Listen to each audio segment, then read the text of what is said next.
오늘 말씀을 우리 같이 생각하는데요. 먼저 우리 행복에 대해서 좀 생각하겠습니다. 행복의 조건. 오늘 많은 사람들이 행복하게 살기를 원합니다. 행복하게 살고 싶지 않은 사람이 어디 있겠습니까?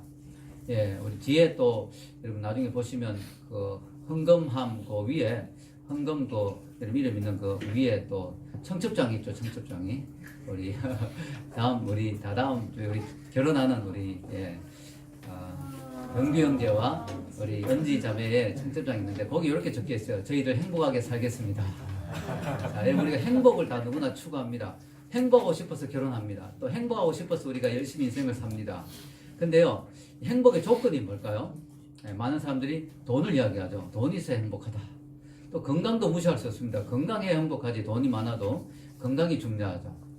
또 사회적 지위, 내가 나름대로 사회적인 지위가 있고 또 직장이 있고 할 때 행복하다. 이런 여러 가지 조건이 다 필요합니다. 이걸 무시할 수는 없어요. 그러나 그런 것이 다 있어도 다음 같은 세 가지가 없으면 행복하지가 못해요. 그 세 가지가 뭐냐? 첫째는 뭘까요? 하나님과의 관계가 올바로 서 있어야 합니다. 하나님과의 관계가 올바로 서 있어야 되죠. 여러분, 우리가 아무리 많은 걸 누리더라도 하나님과의 관계가 잘못되어 있으면 행복할 수가 없어요. 마치 어린아이가 아무리 많은 장난감과 아무리 맛있는 과자가 있더라도 그 옆에 엄마가 없으면 불행하잖아요. 엄마가 없으면 뭔가 허전하지요. 우리가 많은 것을 누리더라도 하나님과의 관계가 제대로 서 있지 않으면 어떻게 돼요? 행복할 수가 없다는 것이죠. 그래서 행복한 삶을 위한 중요한 첫 번째 조건이 바로 또 필수 조건이 바로 하나님과의 올바른 관계이다. 두 번째는 뭘까요? 가정이 평안해야 한다. 가정이 평안해야 됩니다. 여러분, 이 세상에서 인간이 누릴 수 있는 가장 소중한 안식처가 뭐예요? 바로 가정이죠. 가정. 하나님은 이 땅에서 우리가 천국을 미리 맛보도록 가정을 주셨어요. 왜냐하면 이 세상에 조건 없이 사랑받을 수 있는 것이 가정 외에 어디가 있겠습니까? 여러분, 그래서 이 땅에 하나님이 천국을 미리 맛보도록 가정을 주셨는데 만약에 가정이 평안하지 못하다. 그러면 행복이 없죠. 아무리 바깥에서 뭐 많은 걸 누리더라도 가정으로 들어왔는데 평안하지 못하다 하면 참 진정으로 행복할 수가 없습니다. 그래서 가정이 참 중요하죠.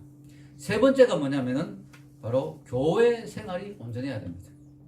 여러분, 내가 일생을 다해 섬길 수 있는 교회, 내 영혼을 믿고 맡길 수 있는 교회가 있다면 행복한 거죠. 하나님께서 우리 교회를 통해서 우리에게 영혼의 안식을 주시고 행복을 주시는 거죠. 근데 만약에 내가 가정도 평안하고 세상에서도 지위를 누리고 또 하나님 관계도 나름대로 괜찮은데 교회 오면 맨날 교회가 싸워. 매일 교회가 싸우고 교회가 시끄러워. 그럼 내 영혼이 평안하지 못하고 행복하지가 못해요. 그래서 교회가 온전한 교회, 은혜로운 교회가 돼야 됩니다. 그래서 우리 자신을 한번 돌아봐야 됩니다. 내 인생에서 나는 하나님과의 관계가 바로 서 있는가? 나의 가정은 지금 문제가 없는가? 또 내가 다니는 교회는 정말 좋은 교회인가? 하는 것을 살펴보고 생각해 봐야 되겠습니다. 그래서 여러분, 저는 사도행전 강의 말씀을 계속 하고 있는데요. 오늘은 하나님이 기뻐하시는 교회의 모델을 보기를 원합니다. 바로 그 교회는 안디옥 교회인 것입니다. 안디옥 교회. 여러분, 우리가 모델로 삼아야 될 교회입니다. 안디옥 교회. 우리가 보통 이런 말 자주 하죠. 초대교회로 돌아가자. 그죠? 초대교회 우리가 모습이 참 아름답다. 초대교회 성도들의 모습이 너무 사랑스럽다. 초대교회가 정말 능력 있는 교회다. 근데 여러분, 우리가 보통 초대교회라고 이야기하면 떠오르는 이미지가 바로 예루살렘 교회. 그 유명한 베드로 사도님이 목회를 하고 계셨던 야고보 장로님이 계셨던 그 예루살렘 교회를 보통 생각하기 쉬운데요. 그러나 많은 사람들이 이야기하기를 초대교회 정말 제일 아름다운 모델은 예루살렘 교회가 아니고 무슨 교회라고요? 안디옥 교회다. 그래서 재밌는 것은 교회 이름 지을 때 안디옥 교회라는 이름 짓는 사람 많습니다. 전주 안디옥 교회 뭐. 근데 예루살렘 교회라는 이름 짓는 사람 별로 없어요. 옛날에 하나 있었는데 이단이었습니다. 여러분, 그래서 우리가 따라고 모범으로 봐야 될 교회는 예루살렘 교회가 아니고 안디옥 교회다. 왜냐? 예루살렘 교회는요, 3,000명, 5,000명이 회개하는 엄청나게 부흥하는 교회이긴 했는데 예루살렘 교회의 문제가 자기들끼리만 열심히 했고 바깥으로 눈을 별로 안 돌렸죠. 아직까지도 유대주의적인 사고에 물들어 있었기 때문에 예루살렘 교회 초창기 멤버들이 다 유대인이었잖아요. 그래서 유대적인 그 사고가 좀 강했기 때문에 이방인들에게 복음을 전할 생각을 별로 안 했어요. 예수님은 사실은 복음을 들으면 우리가 어떻게 돼요? 성령을 받으면 예루살렘과 유대와 또 사마리아와 땅끝까지 복음을 전하라고 했는데 이 부분에 대해서 좀 소홀한 부분이 있었습니다. 그래서 하나님 스데반의 핍박을 통해서 그들을 흩트리셨죠. 그래서 그들이 가는 곳마다 복음을 전하다가 보니까 특별히 안디옥 지역에 사람들이 복음에 대한 반응이 아주 좋았습니다. 그래서 안디옥의 교회가 탄생하게 됐어요. 그 교회 이름이 뭐라고요? 안디옥 교회라는 것이죠. 이 안디옥 교회는 정말 대단한 교회인 게 이 안디옥 교회를 통해서 뭐가 시작되냐면 해외 선교가 시작됐어요. 이방인 선교가. 여러분 잘 아시는 바울. 이 바울이 선교사로 나가잖아요. 근데 이 바울을 파송한 교회가 무슨 교회일까요? 예루살렘 교회가 아니고 안디옥 교회예요. 바울이 1차, 2차, 3차 이렇게 선교여행을 하거든요. 근데 그때마다 어느 교회에서 출발하냐? 안디옥 교회에서 출발합니다. 안디옥 교회에서 출발해서 선교 쫙 가고 안디옥 교회 와서 좀 쉬고 선교 보고도 하고 또 힘을 얻고 또 후원을 받고 해서 또 선교 나가고. 그래서 바울을 계속해서 선교할 수 있도록 뒤에서 기도해주고 밀어주었던 교회가 무슨 교회냐? 안디옥 교회예요.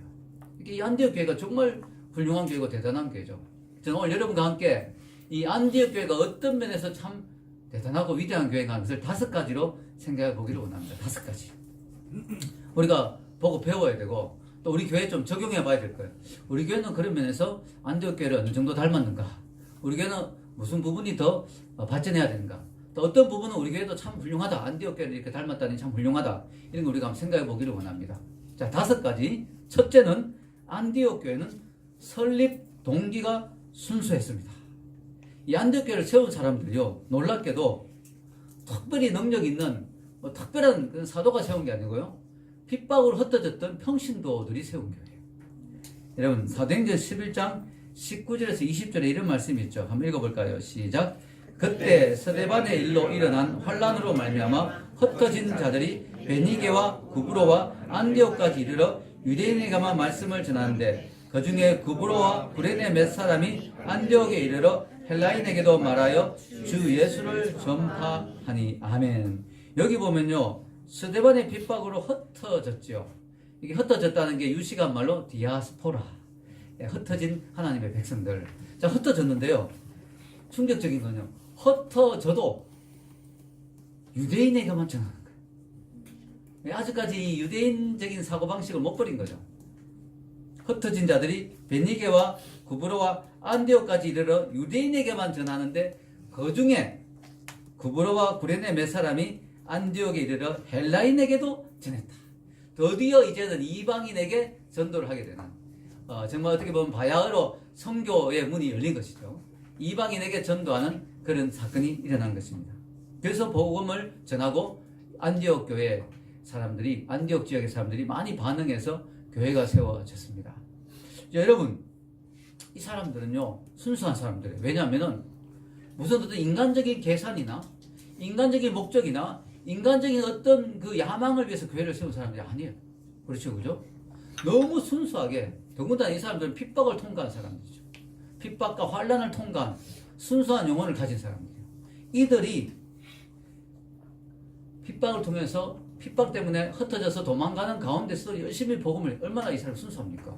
핍박 때문에 막 도망가면 정신없이 막 도망가기 바쁠 텐데 도망가면서도 전하는, 만난 사람마다 복음을 전했어요. 너무 순수한 사람들이죠. 이 사람들이 복음을 전하는 가운데 교회가 세워졌어요. 그래서 이들이 세운 교회가 정말 인간적인 야망이나 인간적인 어떤 계산이나 인간적인 어떤 목적 때문에 세워진 교회가 아니고 순수하게 복음 때문에 세워진, 정말 복음으로 인해서 세워진 교회라는 것이죠.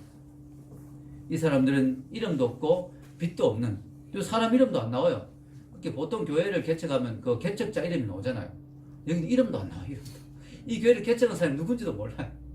그냥 몇 사람이, 구브로와 구레네 몇 사람이 이렇게 나와요.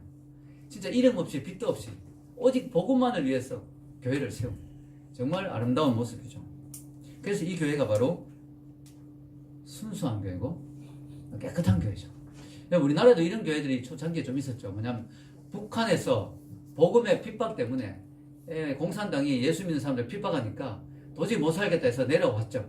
내려와서 세운 교회들이 바로 영락교회나 충영교회 같은, 지금의 아주 대형 교회가 됐는데요. 지금의 순수함은 조금 잃어버린 부분이 있지만 어쨌든 순수했습니다. 그들이 정말 순수한 마음으로 한국에 와서, 남한 땅에 와서 교회를 사모하고 예배를 사모하고 하다 보니까 교회를 짓게 되고, 이 피난민들이 돈이 없잖아요.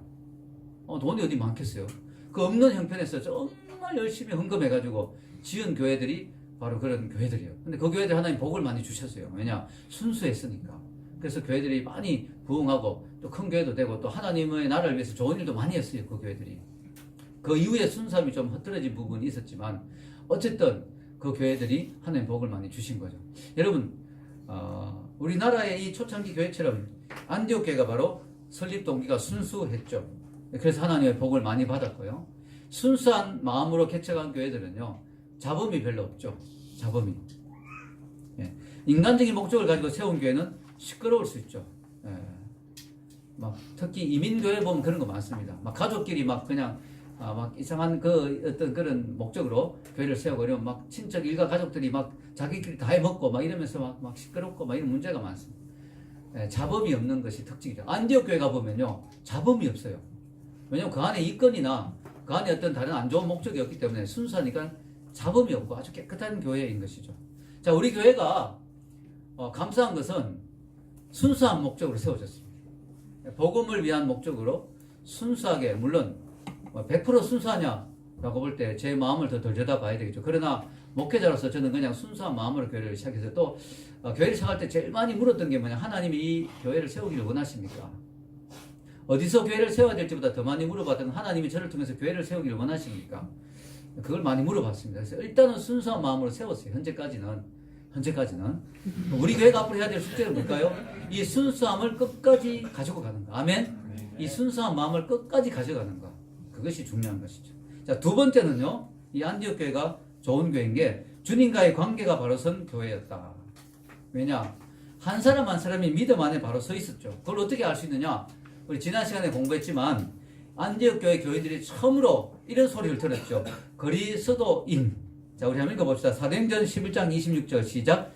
만남에 안디옥에 데리고 와서 둘이 교회에 1년간 모여있어 큰 무리를 가르쳤고 제자들이 안디옥에서 비로소 그리스도인이라 일컬음을 받게 되었더라.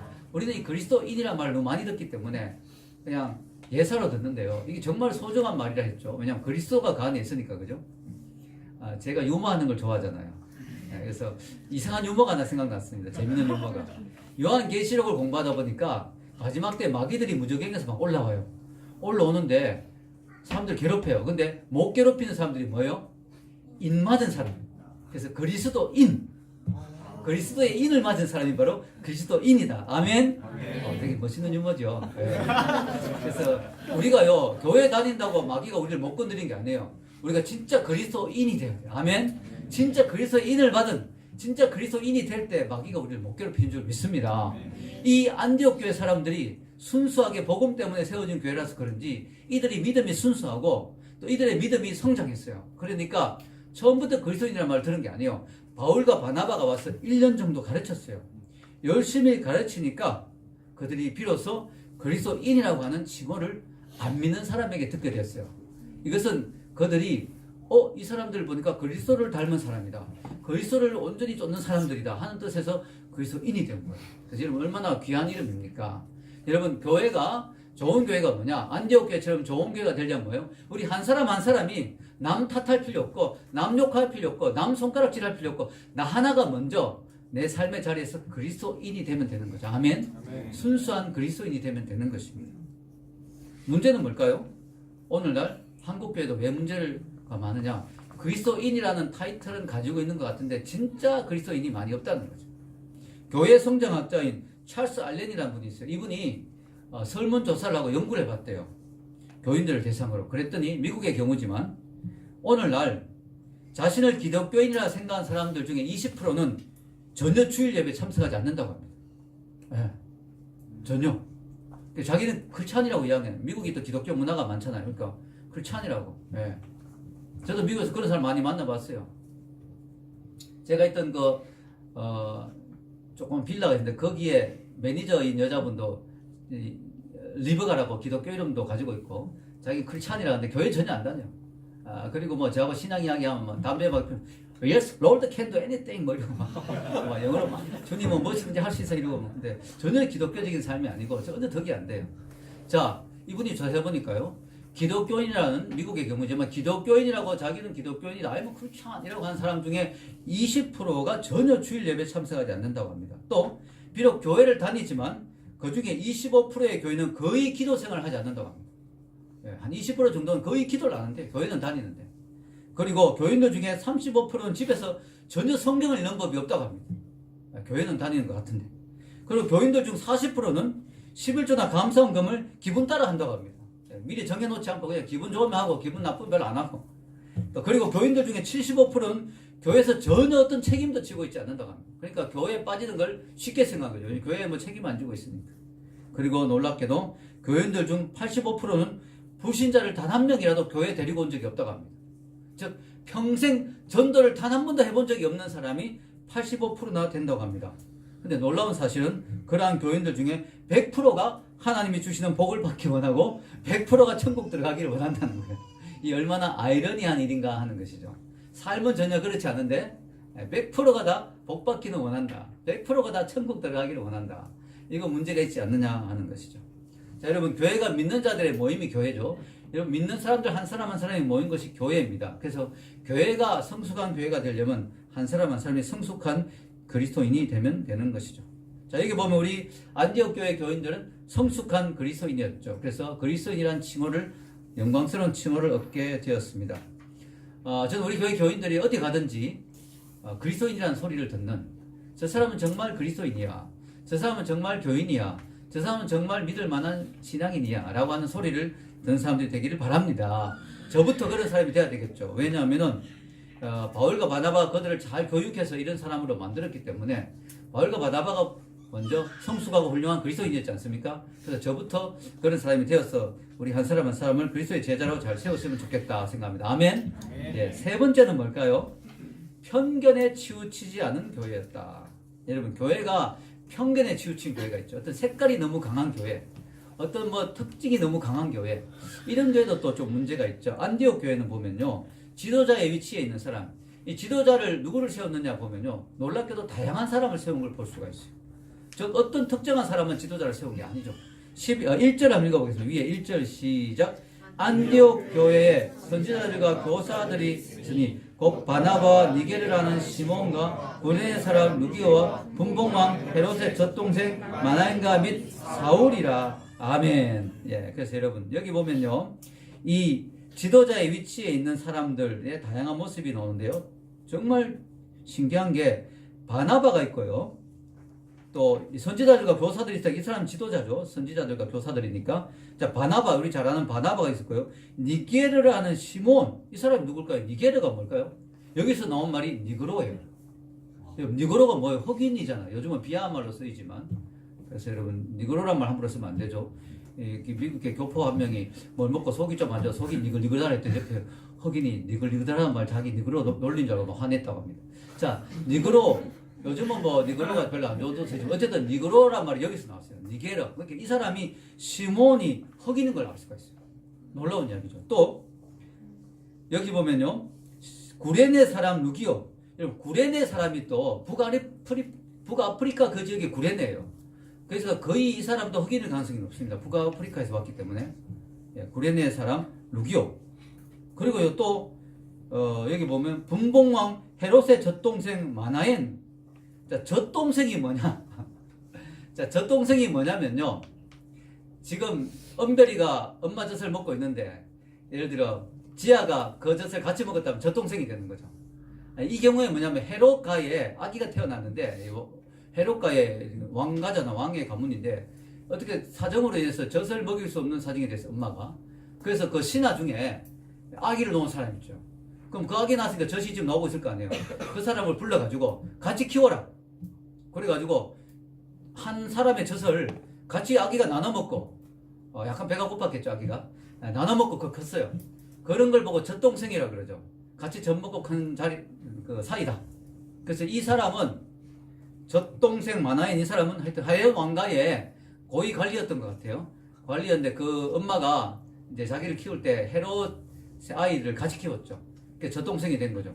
어떻게 보면 좀 헤롯 가문에 연결이 되는, 어떻게 보면 좀 고위 관리직에 있는 이런 사람도 여기에 교회 멤버였고 심지어는 리더였다는 거죠. 너무 놀라운 교회죠. 그리고 또 바나바와 바울이, 사울이죠. 여기서는 바울인데, 바나바 나이가 많고 사울은 나이가 어렸어요. 그 연장자 순으로 이름을 적어 놓았는데, 젊은 사람이나 나이 든 사람이 같이 지금 활동하고 있죠. 같은 리더 그룹으로서. 그러니까 상당히 편견이 없는 다양한 색깔의, 다양한 연령대의 사람이라는 걸 볼 수가 있습니다. 특별히 흑인과 백인이 같이 리더십의 그룹에 있다. 여러분, 미국이 그렇게 자유국가라고 하더라도 흑인과 백인이 같이 앉아 예배 드린 게 한 5, 60년밖에 안 됐어요. 노예 해방되고 난 뒤에도 한참이 지나서 마틴 루터 킹 목사님의 그런 인권운동 이후에 그렇게 겨우 이제 흑인과 백인이 같이 예배 드리게 됐거든요. 이게 5, 60년밖에 안 됐는데 2000년 전에 지금 흑인과 백인이 같이 예배를 드릴 뿐만 아니라 같이 리더십 그룹에, 셀 리더 그룹에 같이 있었다는 거예요. 대단한 교회죠. 대단한 교회죠. 이 안디옥 교회가 정말 대단한 교회입니다. 안디옥 교회는요, 편견이 없는, 사람의 능력을 인정하고 훌륭한 사람이고 능력 있는 사람은 누구나 인정해주고 리더로 세워주는 그런 교회였다. 자, 여러분, 저는 우리 교회가 정말 감사한 게, 우리 교회도 이런 모습이 있죠. 우리 교회가 텃세가 없잖아요. 텃세가. 우리 교회 왔는데 여러분, 새신자 중에 우리 교회는 이상하게 자기들끼리만 모여. 나는 그룹에 들어가기 힘들어. 왜 이렇게 텃세가 심하지? 끼리끼리 모이네? 이런 거 없었잖아요. 민경자매 없었죠? 네, 할렐루야. 우리 교회는 그런 게 없습니다. 우리 교회는. 텃세가 없다는 게 우리 교회는 너무 감사하고요. 또 뭐예요? 우리 교회는 새신자라도 열심히 훈련 잘 받고 리더로 세워지거나 또 사역자로 세워질 수 있도록 얼마든지 기회를 제공하죠. 그런 것이 우리 교회가 참 귀한 것 같아요. 여러분이 믿은 지 오래되지 않지만 열심히 훈련받고 준비해서 앞에서 뭐 찬양을 인도하든가 세워졌을 때 거기에 대해서 욕하는 사람 아무도 없어요. 네, 우리 교회 정식 형제도 온지 사실 그렇게 오래되지 않았을 때 찬양 인도자가 세워졌죠. 왜냐하면은 또 이 찬양조 연사가 있기 때문에. 그때 누가 정식이를 손가락 한지를 하나도 못 봤습니다. 쟤는 왜 저렇게 나서 이런 소리 하는 왜냐면 우리 교회는 그런 게 없는, 편견이 없고 어떤 그런 게 없는 교회죠. 그래서 왜 그럴까 저는 생각해 봤어요. 몇 가지 이유가 있더라고요. 왜 그럴까? 첫째는 담임 목사님이나 사모님이 특별히 누구를 내 사람이다 이런 거 별로 없습니다. 아멘? 예, 물론 열심히 하기 때문에 더 좀 친하게 가까운 사람이 있지만, 그러나 그렇다고 누구를 내 오른팔이다 뭐 이런 경우는 없습니다. 특히 제 아내는 누구를 오른팔이다 뭐 이런 거 없어요. 왜냐면 왼팔잡이기 때문에 내 오른팔이다 이런 거 없습니다. 자, 여러분, 또 하나는요, 우리 교회에 텃세가 없는 이유가 또 뭐냐면 이거예요. 생각해보니까 초기 멤버들이 거의 다 떠나갔어요. 거의 다 초창기 멤버들이 거의 떠나가가지고 거의 떠나가고 몇 명 안 남았습니다. 진짜 거의 안 남았어요. 그렇기 때문에 이제 유일하게 지용 형제가 남았는데, 또 지용 형제는 그런 사람이 아니잖아요. 그러다 보니까 우리 교회는 내가 초기 멤버인데 이런 거 없습니다. 내 밑에 들어와 이런 거 없죠. 또 하나는 우리 교회가 좋은 점이 이건 같아요. 제가 가만히 생각해 보니까 우리 교회가 셀 모임을 하는데 셀을 3개월에 한 번씩 바꾸잖아요. 그게 참 좋은 것 같아요. 그러니까 다양하게 친해지고, 셀 그룹을 예를 들어 우리가 3년째 하고 있다 한 그룹이 그러면 우리 식구 그죠? 네, 셀 이래가지고 뭔가 약간 그런 자기 어떤 울타리가 생길 것 같은데, 우리는 3개월에 한 번씩 셀을 섞어버리니까 다양하게 친해지면서 자기 텃세가 없는 그런 교회가 된 것 같아요. 할렐루야. 무엇보다 우리 교인이 사랑이 많기 때문에. 아멘. 사랑이 많아서 우리가 다 품어주는, 그래서 참 이런 게 좋은 것 같아요. 그래서 우리 교회도 이런 지방색이나 혹은 텃세나 뭐 이런 것이 없는, 편견이 없는 그런 교회 너무 좋은 것 같습니다. 네 번째는요, 개척하는 초기부터 구제하는 교회였다. 우리 교회, 이 안디옥 교회가 너무 놀라운 게요, 교회가 생긴 지 얼마 안 됐어요. 1, 2년밖에 안 됐는데 벌써 구제 사역을 막 합니다. 왜냐? 돈이 많아서 한 게 아니에요. 그냥 베푸는 마음, 섬기는 마음이 있는 교회죠. 자, 여기 보면요, 이 사도행전 11장 27절에 30절에 이런 말씀이 있습니다. 읽어보겠습니다. 그때 선지자들이 예루살렘에서 안디옥에 이르니 그 중에 아가보라 하는 한 사람이 일어나 성령으로 말하되 천하의 큰 흉년이 걸리라 하더니 글라우디아 때 그렇게 되니라. 제자들이 각각 그 힘대로 유대에 사는 형제들에게 부조를 보내기로 작정하고 이를 실행하여 바나바와 사울의 손으로 장로들에게 보내니라. 이 선지자가 있어요. 이 사람은 미리 미래를 예언하는 사람이죠. 아가보 이름이 좀 특이하죠. 영어로 보니까 아가버스, 유모차가 아니고 아가버스. 아가본데요. 이 사람이 근데 성령의 은사를 받아가지고 미래를 예언하는데 흉년이 앞으로 온다. 근데 문제가 뭐냐면요, 이 예루살렘에 보면 특히 이 멀리서 왔던 사람들, 그런 사람들이 은혜를 받아가지고 거기 눌러 앉으면서 이 교인이 된 사람들이 많았어요. 이렇게 뭐 헬라파 유대인들 이런 많잖아요. 그러니까 이 사람들은 돈이 많이 없는 사람들이에요. 그 지역에 뿌리가 없으니까 돈이 많이 없는 약간 떠돌이 같은 사람들이 많았어요. 또 과부들도 많았어요. 그러다 보니까 참 흉년이 오면 상당히 어려움이 있는 거죠. 그래서 이 교회에서 놀랍게도 바나바와 사울의 손으로 이 부조를 구제 헌금을 모아서 보내려고 하는 너무 귀한 교회죠. 교회가 형편이 넉넉하지도 않은데 모 교회에서 지원을 받아야 되는데 그 지방교회가 모 교회를 돕는 거죠. 야, 근데 사실 이게 성경적이죠. 왜냐하면은 복음을 받았으니까 복음에 비쳤으니까 복음으로 갚지 못하잖아요. 왜냐하면 그들이 이미 복음이 있으니까 물질로 갚는 거예요. 네, 여러분. 그래서 여러분 누군가 여러분을 전도해 줬으면요 그 사람에게 맛있는 걸 사주세요. 왜냐하면 나에게 복음을 줬으니까 난 물질로 갚아야지 그 사람에게. 네. 아멘. 예. 대답을 잘 안 했습니다. 그래서 여러분 맞습니다. 그래서 이 안디옥 교회가요 신생교회인데 부조하고 헌금하고 이런 모습이 있습니다. 자, 우리 교회도 이 안디옥 교회를 닮아서 구제를 열심히 해야 되죠. 아직까지 우리 교회 재정이 넉넉하진 않은데요. 그럼에도 불구하고 없는 형편에도 우리가 최선을 다해서 지금까지는 장학헌금이나 뭐 또 구제헌금을 하는 대로 했다고 생각합니다. 부족하지만 늘 부족하죠. 그러나 하나님 은혜 주신 대로 지금까지 해왔는데요. 앞으로도 더 많이 하면 좋겠습니다. 아멘. 네. 그리고 우리 교회가 앞으로 재정이 더 많아지면 이 근처에 룸들을 빌리는 거예요. 한 개씩 두 개씩 더 빌려가지고 그 룸들을 어떻게 해요? 거기에 주일날은 셀 모임으로 쓰고 주중에는 우리 교회 지방에서 올라온 교인들 자리 잡을 때까지 또 거기서 살도록 해주고 뭐 이런 식으로 학사관 비슷하게 그렇게 우리가 이미 지금 이제 한 개 정도를 지금 우리가 우리 남기 형제가 너무 귀하게 헌신해가지고 지금 이쪽으로 이사를 오려고 지금 계약을 붙입니다. 그런데 너무 감사하게도 할렐루야 하나님이요 너무 감사하게도 너무 가까운 곳을 주셨어요. 셀 모임 할 수 있는 우리 교회하고 붙어있는 건물 거기에 너무 좋은 조건으로 지금 들어가게 돼요. 할렐루야. 그래가지고 지금 한 개 지금 룸이 생겼어요. 앞으로 우리가 그런 더 많이 교회가 하면 좋겠다는 생각이 듭니다. 자, 여러분 그래서요 우리 교회도 이렇게 구제를 더 열심히 하는 교회가 되면 좋겠고요. 다섯 번째는 희생하면서 선교하는 교회였다. 여러분 안디옥 교회가 제일 위대한 게 바로 선교하는 교회였다. 그래서 오늘 제목도 선교하는 사람들이 있는 교회가 바로 위대한 초대교회의 모습이었다. 근데 여러분 선교가 쉽지 않죠. 왜냐하면 희생해야 돼요. 희생해야 선교가 되지 그냥 선교가 안 돼요. 이 사람들이 얼마나 큰 희생을 했는지 한번 봅시다. 자, 2절에서 3절 읽겠습니다. 주를 섬겨 금식할 때 성령이 이르시되 내가 불러 시킨 일을 위하여 바나바와 사울을 따로 세우라 하시니 이에 금식하며 기도하고 두 사람에게 안수하여 보내니라. 이게 무슨 말입니까 지금? 성령님이 감동을 주셔서 이제 선교사를 파송해라 이 교회에서. 근데 담임 목사님하고 부목사님을 아니 이렇게 훌륭한 목사님 만나기 어려운데 이 귀한 목사님 두 분을 그냥 파송하라는 거야. 하나님 이분들은 안 됩니다. 전도사님 파송하죠. 뭐 수석 장로님 파송하죠. 이게 아니고 이분은 순종하고 너무나 큰 희생을 치렀죠. 이 안디옥 교회 이 귀한 두 분의 목사님과 부목사님을 선교사로 보내는 대단한 거죠. 대단하죠. 그래서 이 두 분이 선교사로 가게 됐습니다. 이분들이 갔기 때문에 정말 엄청난 성교가 일어날 수 있었던 거예요. 시시한 사람이 갔다면 뭐 그때 성교 너무 힘들었잖아요. 맨날 돌에 맞고 매일 두들겨 맞는데 어떻게 하겠어요. 이 바울과 바나바가 훌륭한 사람들이니까 그걸 다 뚫고 선교한 거죠.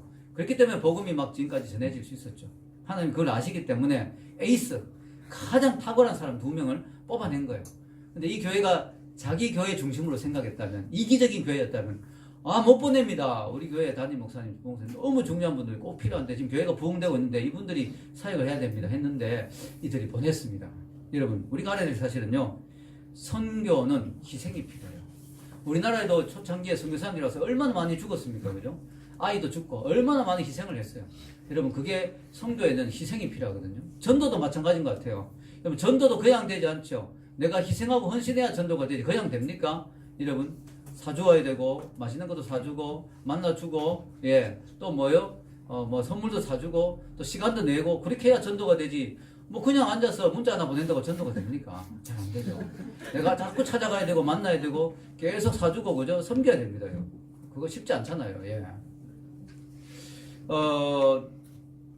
여러분 우리가요 이 선교와 전도가 놀라운 희생이 아니면 안 된다는 사실. 안디옥 교회가 바로 그런 희생을 할 수 있는 교회였다. 그래서 오늘 저는 이 선교에 따른 희생을 좀 생각해 보기를 원합니다. 저는 참 감동인 분이 한 분 있는데요. 이상 목사님. 북한 선교하신 이상 목사님. 이분이 모퉁이돌 선교회라는 선교단체를 만드셨죠. 저희들이 거기에 지금 후원하고 있는데요. 저희 교회도 몇 년 전에 단장하셨어요. 근데 이분이 엄청난 참 스토리가 있더라고요. 라이프 스토리가.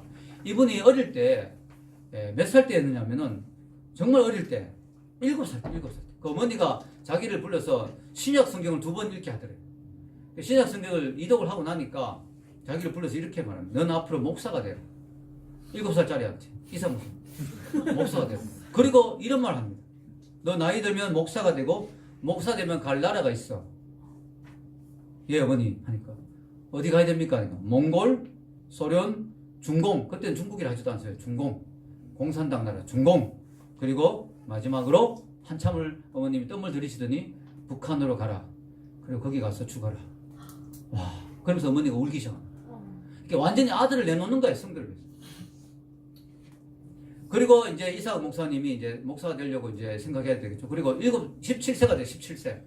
그때 어머니가 또 중대한 결심을 합니다. 너가 아무래도 북한에 들어가서 선교하려면 한국 사람은 북한에 그때 못 들어갔거든요. 미국 사람은 들어갈 수가 있었어요. 너는 미국 시민권자가 돼야 된다. 근데 한국의 가난한 집안에 아버님이 목사님이었어요. 어머님은 사모님이었고, 그 어머님은 또 목사님 딸이었어요. 이 가난한 집안에 무슨 미국으로 보낼 수 있습니까? 어머님은 이제 생각을 많이 한 거죠. 그래서 미국으로 어떻게든지 보내야 된다, 이 아들을. 그래가지고 미국 시민권을 얻게 해야 된다. 그래야 북한에 마음대로 다니면서 선교할 수 있지 않느냐. 돈이 없는 거야. 그래서 어머님이 중대한 결심을 한 거예요. 그래서 병원으로 갔습니다. 눈을 뽑아달라고. 왜냐하면 눈을 뽑아서 팔면 그래도 돈이 되지 않겠는가. 그 병원에 부탁을 했어요. 병원에서 너무너무 지혜롭게 답을 했대. 눈을 뽑았으면 어떻게 되겠어요? 뽑는데 비용이 더 듭니다. 뽑는데 비용이 더 들기 때문에 팔아봤자 돈이 안 됩니다. 그래 겨우 설득해서 보낸 거예요. 그날 밤에 어머니가 통곡을 하면서 기도한 소리를 듣습니다. 예배당에서 어머니가 이렇게 통곡하면서 기도하더랍니다. 하나님, 내가 하나님 나라를 위해서 내놓을 게 하나도 없습니다. 하나님, 내가 내 민족을 위해서 내놓을 게 하나도 없습니다. 하나님, 내가 내 아들을 위해서 내놓을 게 하나도 없습니다. 그래서 울면서 통곡하고 기도하고 그렇게 많이 나라를 위해서 기도하고 울다가 이분이 39세에 이른 나이에 돌아가셨어요. 어머님 소원이 아들이 미국에서 시민권자 돼서 북한 선교하고 북한에서 생명 바치는 그게 기도였는데 뭐 기도를 너무 많이 해가 그런지 하여튼 이분이 너무 울면서 기도해서 그런지 몸이 쇠약해져서 39세에 돌아가십니다. 그리고 이제 이상 목사님이 미국에 어떻게든지 가려고 알아보니까 방법이 없어요. 왜냐하면 폐결력까지 들었어요. 그래서 병이 드니까 더더욱 아예 여건이 안 나와요. 그래서 아예 미국 갈 길이 원천적으로 봉쇄가 됐어요. 근데 하나님이 살아계시잖아요. 어머님이 기도하셨잖아요. 어떻게 된 줄 아세요? 아버지가 아들을 미국 보내려고 백방을 알아봤어요. 방법이 없어요. 알아보다가 우연히 어떤 영화사 관계자하고 연결이 됐는데 그 영화사에서 어떤 일이 있었냐면 그때 당시에 미국의 어떤 역사를 좀 찍는 그런 다큐멘터리를 만드는데 미국의 역사 가운데 이민자의 역사가 있잖아요. 미국 이민자를 많이 받아야 돼. 그래서 한국에서 이민 온 사람들도 많았다는 그런 내용을 넣어야 되는데 이민 온 가족이 필요한 거예요. 그래가지고 그 아버지하고 어떻게 연결이 돼가지고 물어보더랍니다. 그 가족 가난합니까? 예, 가난합니다. 그 가족 못생겼습니까? 예, 못생겼습니다. 그 가족 정말 불쌍하게 생겼습니까? 예, 불쌍하게 생겼습니다. 그러면 합격입니다. 그래서 바로 사진 찍기, 영화 찍기 위해서 바로 이민 수속 줄차를 다 밟아준 거예요. 근데 그때 그 영화사에 관계된 사람이 당시 대권 주자였던 로버트 케네디였다고 합니다. 이 케네디가 나서니까 한국의 국무총리가 여건을 만들어줬고, 그 일사천리로 진행돼가지고 미국에 이민을 가게 된 거예요. 시민권 얻어가지고 북한을 다니면서 선교를 하게 된 거죠. 할렐루야. 아, 놀라운 이야기죠. 그래서 이분이 모퉁이돌 선교라는 단체를 만들었는데요. 지금까지 32년이 지났습니다. 32년 동안 수백만 권의 성경을 중국으로 들어가게 했고요. 중국을 통해서 10만 권이 넘는 성경을 북한으로 집어넣었습니다. 이 10만 권 여러분 별거 아닌 것 같죠? 그걸 하나하나 다 손으로 들고 들어가야 됐어요. 하나하나. 뭐 배에 실어가 들어가고 이거 안 되는 거거든요. 전부 숨겨서 손으로 들고 어깨가 탈골될 정도로 어깨에 다 짊어지고 그 잡히면 또 막 추방당하고 막 문제가 많잖아요. 그걸 일꾼들과 편합니다. 일꾼들을 시켜서 10만 권을 집어넣었어요. 엄청나죠? 지금 북한의 지하교회가 1,500개가 있는데요. 그 중에 500개는 모퉁이돌 선교회를 통해서 만들어진 교회입니다. 놀라운 이야기죠. 여러분, 이게 바로 한 여인의 희생과 헌신. 한 여인이 자기 눈을 뽑아서라도 북한을 선교하겠다는 그 희생과 헌신의 선교 마인드, 그 마음 때문에 이 놀라운 열매들이 나온 거예요. 할렐루야. 얼마나 귀합니까? 그래서 저희 교회도 정말 부족하지만 10여 년 전부터 모든 것들 선교를 통해서 계속 매달 후원하고 있습니다. 이게 지정헌금이거든요. 저희들은 지정헌금은 뭐냐면 이 돈은 북한에 성경을 보내는 데만 써주세요라고 하는 지정헌금이에요. 그래서 여러분이 내는 헌금으로 매달 우리 교회가 내는 헌금으로 매달 성경이 3권 내지 4권 정도 매달 성경이 북한으로 들어가고 있어요. 할렐루야. 얼마나 귀합니까? 여러분의 헌금이 얼마나 귀하게 쓰임받고 있습니까? 여러분이 지금 매달 우리 북한에 성경을 서너 권씩 우리 교회가 보내고 있는 거예요. 할렐루야. 여러분 돈만 보내가 되는 게 아니에요. 여러분 10시 기도 올라오잖아요. 저는 10시 그 제목만 기도하지 않습니다. 그 기도하기 전에 저는 한 30분 정도 나라와 민족을 위해서 북한을 위해서 기도하는데 그때 제가 하는 기도가 있습니다. 하나님 저희 교회에서 후원해서 들어가는 그 성경이 정말 꼭 필요한 사람 손에 들어가게 해주세요. 아멘. 그리고 그것이 생명의 양식이 되어서 영혼을 살리게 해주세요. 여러분도 그런 기도를 하시기 바랍니다. 우리가 그런 선교에 동참하는 거죠. 또 우리가 10년째 하고 있는 선교가 바로 인도 선교죠. 여러분 잘 아시는 그 선교사님, 우리 교회도 몇 번 다녀가셨죠. 이름을 밝히면 안 됩니다. 이분이 지금 비밀리에 활동하고 있기 때문에 제이 선교사님, 제이 선교사님이 지금 10여 년간 지금 계속 사역하고 계신데요. 다음에 기회가 되면 또 우리 교회 와서 말씀을 전하시면 좋은데, 이분이 하신 일이 뭐냐면 인도의 미전도 종족 한 번도 복음이 안 들어간 곳에 들어가서 예수님 영화를 상영합니다. 더빙이가 인도 말로. 그럼 그 영화를 본 사람들이 막 감동받죠. 그러면 이분이 또 침수를 배워가지고 막 이분이 이걸 잘해요. 인도에서 인도 의과대학 쪽을 나와가지고 의료 쪽에 나와가지고 정식 자격이 있어요. 이분이. 그래가지고 이분이 막 침을 놔주면 또 많이 나아요. 또 약도 가져가서 주고. 그리고 기도해주고. 그래서 예수 믿게 사는 사람 손들하면 손들잖아요. 그럼 그 사람들 모아서 훈련시켜가지고 일꾼으로 세우고 지도자로 세워가지고 거기에 마을교회를 하나 개척해버려요. 그리고 또 옆에 마을로 가는 거예요. 몇 달을 그렇게 해서도 옆에 마을. 이래서 마을마다 다니면 지금 아마 수만 명을 전도한 것 같아요. 할렐루야. 자, 이 사역을 하고 있는데요. 이분이 저한테 이제 편지를 한 번씩 보냅니다. 보내는데요. 놀랍게도 최근에 온 편지에 참 이런 내용이 있는데 소개하고 싶습니다. 이분이 선교하는 지역에 나이가 45세가 되는 보라베시 야두라는 사람이 살고 있었어요.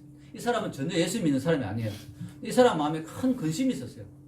이 45세의 남성 가장인데 왜 근심이냐면 아내가 귀신에 들려버려요. 근데 이 아내가 귀신 들려고 완전히 이상한 행동을 계속 하는 거예요.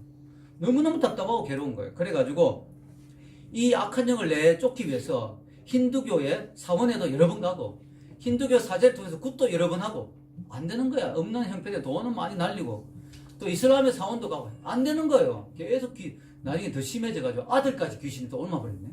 그래가지고 온 집안이 쑥대밭이 되는 거야. 이상한 행동을 하고 미친 짓을 하고 이런 거예요. 그런데 이 사람은 건축 쪽에 일을 하고 있는 사람이었는데 이 사람 밑에 일하는 사람 중에 라주라는 성도가 있었다고 합니다. 이 성도가 바로 이 선교사님이 개척한 제자들이 개척한 교회에 다니고 있었는데 이 성도가 어느 날 이제 건축 일 때문에 그 자기 작업 반장인 이 사람 집에 방문할 일이 있었대요. 방문해보니까 집이 난장판인 거예요. 귀신 들리고. 이 라주라는 성도는 예수님을 믿고 있는 사람이었죠. 그래서 복음을 전했다고 합니다. 전하고 예수님을 믿으라고 하고 기도를 해주었다고 합니다. 근데 놀랍게도 기도를 하니까 그 귀신들이 조용해지더래요. 그래가지고 이 사람이 충격을 받은 거죠. 이 가장이. 아니 내가 힌두교 사원도 가보고 이슬람 사원도 가고 온갖 다 해보고 굿도 했는데 귀신이 전혀 통하지가 않았는데 예수라는 신은 뭐길래 기도를 하니까 예수 이름으로 기도하니까 귀신이 잠잠해지느냐. 그래서 이분이 좀 감동을 받았대요. 그래서 교회 가자 했더니 결국 가겠다고 약속을 했는데 문제는 뭐냐면은 아내와 아들은 죽어도 교회를 안 가려고 하는 거야. 귀신들이 가려고 하겠습니까? 가면 안 되죠. 자기들은 귀신같이 알죠. 안 가려고 하는 거예요. 그래가지고 이 가장이 막 억지로 설득하고 막 끌고 해가지고 교회 문 앞까지 갔는데 절대로 교회 문으로 들어가려고 안 하는 거야. 이분이 소리를 쳤대. 나왔어요. 이렇게 성도들이 막 뛰쳐나왔어요. 그래가 같이 힘을 합쳐가지고 두 사람을 밀어 넣어버린 거예요. 교회. 놀랍게 교회에 들어가는 순간 이 사람들이 와 하더니 기절해버려. 교회 안에 하나님의 임재가 있는 거죠. 아멘. 여기 교회가 시시한 게 아니에요. 하나님의 임재가 있는 것이 교회입니다. 아멘. 으악 하고 기절해버렸어요. 그러니까 거기에 힘을 얻고 성도들이 덜러붙어가지고 막 기도를 엄청 해줬대요. 깨어났더니 귀신이 다 떠나고 온전한 사람이 됐대. 할렐루야. 지금 온 가족이 예수님을 영접하고 신앙생활을 너무너무 잘한다고 합니다. 이런 놀라운 역사가 지금도 인도 땅에서 일어나고 있어요. 우리가 그것을 위해서 계속해서 여러분의 귀한 헌금으로 우리는 선교하고 있죠. 물질로 우리가 보내고 있는데요. 우리가 이 선교에 동참하는 교회. 아직까지 우리가 부족하죠. 더 많이 해야 되지만 우리가 이런 사역에 동참하고 있다는 사실이 귀하죠. 지금 필리핀에 2명이 가 있죠. 우리 교회에서. 여러분 정식 선교사로 파송한 건 아니지만 여러 가지 이유로 필리핀에 가 있는데 우리 수빈이하고 또 지연이 두 사람이 지금 엄청난 영적 전쟁을 하면서 귀한 사역을 하고 있더라고요. 우리 기도해줘야 될 줄로 믿습니다. 우리가 그냥 보내놓고 끝나는 게 아니고요. 저는 매일 기도합니다. 두 사람을 위해서. 여러분 기도해줘야 됩니다. 아멘. 사역 잘 감당하고 올 수 있도록. 자, 여러분 결론을 내리겠습니다. 오늘 초대교회 이 안디옥 교회가 아름다운 모범인데요. 이 교회가 바로 귀한 교회였던 이유는 바로 이 5가지의 아름다운 모습이 있었다. 오고 오는 세대 모든 세대에 교회 개척의 모델로 삼을 만한 교회죠. 교회가 개척되면 이런 모습이 돼야 된다. 교회가 개척되면 이런 모습이 돼야 된다. 설립 동기가 순수하고 주님과의 관계가 바로 선 사람들이 많아지고 또 뭐예요? 편견에 치우치지 않고 순수하고 그죠? 또 구제하고 선교하는 그런 교회. 이게 바로 아름다운 교회의 모델이죠. 저희 교회도 사실은 이 안디옥 교회를 모델로 삼으면서 지금도 저는 목회를 하고 있습니다. 여러분 이 귀한 안디옥 교회의 헌신으로 말미암아 세계 선교 문이 활짝 열렸죠. 성경에 보면 사도행전에 보면 도시 이름이 최소한 40개가 나옵니다. 놀랍죠. 이 40개가 뭐냐면은 당시의 도시들. 그 말이 뭐냐면 사도 바울이 당시에 갈 만한 도시들은 거의 다 들렀다는 거죠. 웬만한 도시들은 가서 다 복음을 전했다는 거죠. 이걸 할 수 있었던 비결이 어디 있었느냐? 바로 안디옥 교회가 든든하게 기도해주고 후원해 주었기 때문에 이 사역을 감당할 수가 있었다는 것이죠. 자, 여러분 역사에는 만약이란 게 없다 하죠. 만약 이랬으면이라고 말할 수 없지만 그러나 만약을 한번 생각해 본다면 만약 안디옥 교회가 없었다면 어떻게 됐을까요? 바울이 아예 선교사로 못 나갔을 수도 있어요. 왜냐하면 안디옥 교회에 있던 바나바가 바울을 다소에서 불러왔거든요. 안 그래서 바울이 아무도 알아준 사람 무슨 혼자 다소에서 그냥 살다가 죽었을 수도 있어요. 자, 안디옥 교회가 있어서 바울이 발굴이 됐고요. 또 안디옥 교회가 있어서 바울이 선교사로 나갈 수가 있었죠. 3차례나 큰 사역을 할 수가 있었죠. 만약에 안디옥 교회가 없었다면 바울이 없었을 수도 있고 바울이 선교를 안 나갔을 수도 있고 그랬다면 복음이 아시아에서 유럽으로 안전해졌을 수 있고 그렇다면 복음이 유럽에서 미국으로 안전해졌을 수도 있고 그렇다면 미국에서 한국으로 복음이 안전해졌을 수 있고 그렇다면 저와 여러분이 구원 못 받을 수도 있었다는 거죠. 그걸 생각하면 안디옥 교회가 얼마나 엄청난 교회입니까? 얼마나 귀한 교회입니까? 여러분 이걸 생각하면 우리가 좀 적용해보면 또 우리에게 은혜가 되는 부분이 뭐냐면은 그때 안디옥 교회가 헌신하고 희생했기 때문에 우리에게 복음을 전했듯이 지금 우리 교회가 선교에 동참하고 헌신하기 때문에 또 다른 어떤 민족에게 또 다른 어떤 누군가에게 복음을 전해주고 있다는 거죠. 아멘? 바로 그것이죠. 그래서 여러분 우리 교회가 부흥돼야 될 이유가 바로 여기에 있어요. 우리가 교회가 뭐 교세를 크게 자랑하기 위해서 우리가 몇백 명 모인다 이 큰 소리 치려고 많이 모여야 되는 게 아니고요. 좀 더 많이 모이면 헌금이 더 나오겠죠. 그러면 더 많이 선교할 수 있잖아요. 아멘? 더 많은 주의 일을 할 수가 있고요. 여러분 지금도 하고 싶은 일이 너무 많아요. 짐바브웨에도 제가 아는 선교사님 있는데요. 우물 파는 사역을 한다고 하더라고요. 그분이 너무 귀한 사역이에요. 그 마을 전체가 물이 없어가지고 몇 킬로미터를 가서 물을 떠와야 돼요. 근데 거기에 우물을 파주고 복음을 전하면 복음이 너무 잘 전해진대요. 생명수이신 주님이. 근데 기존에 우물을 팔리면 800만 원, 900만 원 든대요. 근데 있던 우물 중에 망가진 것들인데 그걸 다시 하면 한 3, 400이라도 된대요. 그런 사역도 너무 하고 싶고요. 우리 교회가 재정이 된다면. 우물 파주고 거기 사람들에게 복음을 전하고 거기 교회를 세우고 얼마나 좋습니까? 앞으로 북한의 문이 열리면 또 우리 교회가 북한의 교회를 우리도 하나는 세워야 되겠죠. 예, 북한 별빛교회, 예, 신의주 별빛교회, 함흥 별빛교회 뭐 이런 거 우리 하나 세우면 얼마나 좋겠습니까? 앞으로 우리가 할 일이 얼마나 많습니까? 우리 이런 걸 생각하면요. 우리가 같이 더 부흥시켜서 주님의 일을 많이 하기를 바랍니다. 우리 초대교회, 안디옥교회 모델을 통해서 우리가 더욱더 선교를 위해 헌신하는 교회가 될 때 하나님이 우리 교회를 축복할 수밖에 없어요. 왜냐? 우리가 선교에 헌신하고 주의 일을 열심히 하면 하나님 우리 교회를 축복하지 않을 수가 없죠. 그런 교회가 되기를 주의 이름으로 축원합니다. 기도하겠습니다.